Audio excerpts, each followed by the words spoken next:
السلام عليكم ورحمة الله وبركاته. أعوذ بالله من الشيطان الرجيم. بفضل وبركاته بسم الله الرحمن الرحيم. يرفع الله الذين آمنوا منكم والذين أوتوا العلم درجات. صدق الله العلي العظيم وصدق رسوله النبي الأمين المكين الكريم الرؤوف الرحيم. অধ্যক্ষের আয়োজিত গৌসে আহমদ আমিরিয়া সিদ্দিকা মাদ্রাসার শুভ উদ্বোধন উপলক্ষে আজকের আজিমুশান এই মহতী সম্মেলনের সুনামধন্য মেহমান আলা ঐতিহ্যবাহী বাংলার শ্রেষ্ঠ দরবার আমিরুল আউলিয়া শাহ আমিরুজ্জামান শাহ দরবার শরীফের সুনামধন্য শাহজাদা পীর তরিকত হযরত আল্লামা জনাব মাওলানা হুজুর আশরাফুজ্জামান আমিরি আলমেশ ভান্ডারী মাদ্দাজিলুল আলী সাহেব, অসংখ্য উলামা ইকরাম এবং মেহমান বিন্দু রয়েছে। যেহেতু সংক্ষিপ্ত সময়ে রয়েছে, আমি আপনাদের আপন আপন নামগুলো ড্রেসিং করতে পারতেছি না, বিদায় দুঃখ প্রকাশ করতেছি। আমি পবিত্র কোরআনে পাক থেকে একটা আয়াতে কারিমা তেলাওয়াত করেছি, ইয়ারফাইল্লাহুল্লাযিনা আমানু মিনকুম ওয়াল্লাযিনা উতুল ইলমা দারাজা। আল্লাহ বলতে লাগলো পবিত্র কোরআনে পাকে, আল্লাহ ইরশাদ করতে লাগলেন যাকে আল্লাহ ইলম দিয়েছেন, ইয়ারফাইল্লাহুল্লাযিনা আমানু মিনকুম, যারা ঈমান এনেছে এবং যাদেরকে ইলম দান করেছে, আল্লাহ তাদের দরজাকে বুলন্দ করে, আল্লাহ তাদের সম্মানকে উপর করে। আল্লাহ পবিত্র কোরআনের মধ্যে এটা কোন ইলমের কথা বলা হয়েছে? যার কাছে কোরআনের ইলম, হাদিসের ইলম, ফিকার ইলম, তাফসীরের ইলম যার কাছে রয়েছে, তাদেরকে আল্লাহ তাদের মর্যাদাগুলো বুলন্দ করে। তো আপনারা যারা আজকে এই গৌসে আহমদ আমিরিয়া সিদ্দিকা মাদ্রাসায় আপনাদের ছেলেগুলো দিয়েছেন, আপনাদের ছেলেদের মর্যাদা আল্লাহ কিয়ামতের ময়দানে উদ্ধার করবে।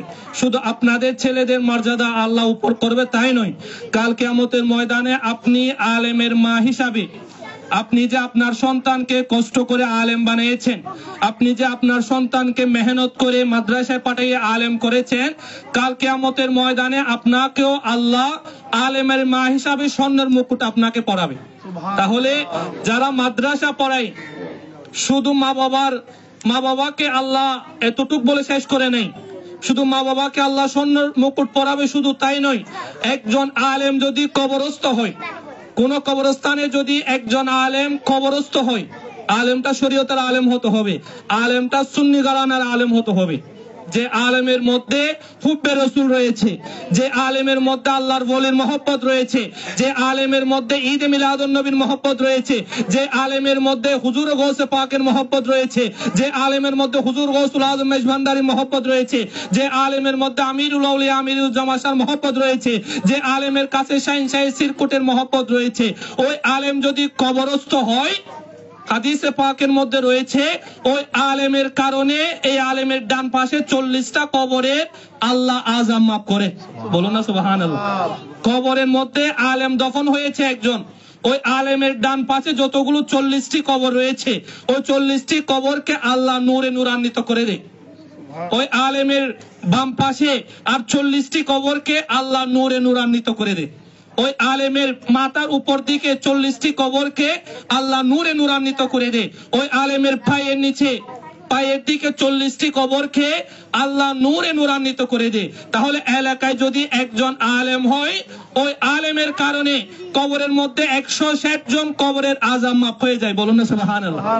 আপনারা কত বড় ভাগ্যবান, আপনার ছেলেকে গৌসে আহমদ আমিরিয়া সিদ্দিকা মাদ্রাসার মধ্যে দিয়ে শুধু আপনার উপকার করেছেন তাই নয়, এলাকাবাসী যতগুলো কবরস্থ হয়েছে, এলাকার মধ্যে যতগুলো কবরস্থানের মধ্যে আগে মুর্দা কবরস্থ হয়েছে, আপনার আলেমের কারণে, আপনার ছেলেকে আলেম হওয়ার কারণে, আলেম বানানোর কারণে, আপনার ছেলে ওই কবরে দাফন হওয়ার কারণে ওই এলাকার 40 জন করে 160 জন কবরের আল্লাহ আযাব মাফ করে দেয়। বলুন না সুবহানাল্লাহ। তাহলে আপনারা কত বড় ভাগ্যবান। আমার নবী পাক হযরত আব্দুল্লাহ ইবনে মাসউদ থেকে বর্ণিত, আমার নবী পাক থেকে একদিন জিজ্ঞাসা করল, ইয়া রাসূলুল্লাহ, কোন মুমিন বেশি, কোন মুমিন বেশি কি রয়েছে শিয়ানা, কোন মুমিন বেশি অতিরিক্ত চালাক ইয়া রাসূলুল্লাহ। আমার নবী থেকে জিজ্ঞাসা করতে লাগলো, ইয়া রাসূলুল্লাহ কোন মুমিন বেশি চালাক? আমার নবী বলতে লাগলো, যে মুমিন বেশি বেশি মৃত্যুর কথা স্মরণ করে। ইয়া রাসূলুল্লাহ এতটুকুর মধ্যে শেষ? আমার নবী বলতে লাগলো, গো সাহাবী একরাম শুনো, যে ব্যক্তি বেশি বেশি মৃত্যুর কথা স্মরণ করে সে বেশি চালাক মুমিন, আর যে ব্যক্তি মৃত্যুর আগে নিজের কবরের জন্য, আখিরাতের জন্য সামান জোগাড় করে রাখে। তাহলে সামান বলতে আমরা কি বুঝি? আমি মৃত্যুবরণ করব, কাফনগুলো রেডি করব তাই নয়।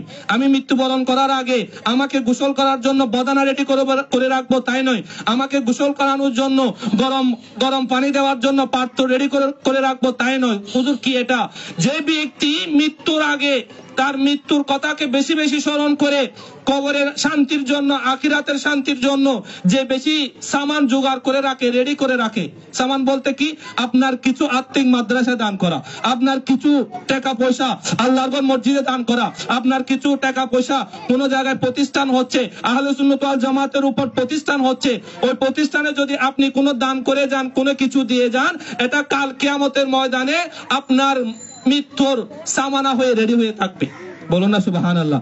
এজন্য ওই ব্যক্তি বেশি চালাক যে ব্যক্তি মৃত্যুর আগে, মরার আগে তার মরে যাওয়ার জিনিসগুলো যে রেডি করে রাখবে কবরে শান্তি পাওয়ার জন্য, আখিরাতে শান্তি পাওয়ার জন্য।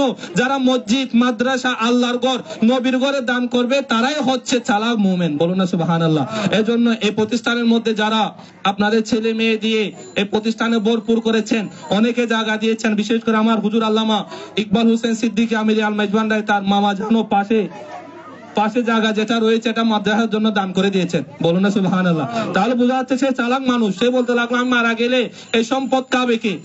আমি অন্তত পক্ষে কবরে শান্তি পাওয়ার জন্য, আখিরাতে নাজাত পাওয়ার জন্য গৌসে আহমদিয়ার মধ্যে যদি দান করে যায়, আমি কবরে অন্তত পক্ষে কিছু শান্তি থাকবো।